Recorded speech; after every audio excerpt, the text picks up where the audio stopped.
একটা ছোট গল্প বলি। একটা ছেলে একটা মেয়েকে অনেক ভালোবাসতো। হঠাৎ তাদের মধ্যে ঝগড়া হয়। ছেলেটা অনেক সরি বলে। মেয়েটা রাগ করে থাকে সারা রাত। ছেলেটা মেয়েটাকে মেসেজ দেয়, সরি বলে, কিন্তু মেয়েটা কোনো রিপ্লাই দেয় না। এভাবে সকাল 10টা বাজে। মেয়েটা ঘুম থেকে ওঠে, ছেলেটার মেসেজ দেখে। মেয়েটা সাথে সাথে কল দেয় এবং এসএমএস দেয়, বলে আমি ঘুমিয়েছিলাম, সরি।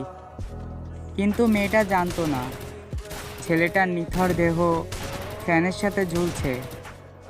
তো সবাইকে একটা কথাই বলি, সময় থাকতে তোমাদের ভালোবাসার মানুষটাকে কদর দিও, তার মূল্য বুঝো, তাকে ভালোবেসো।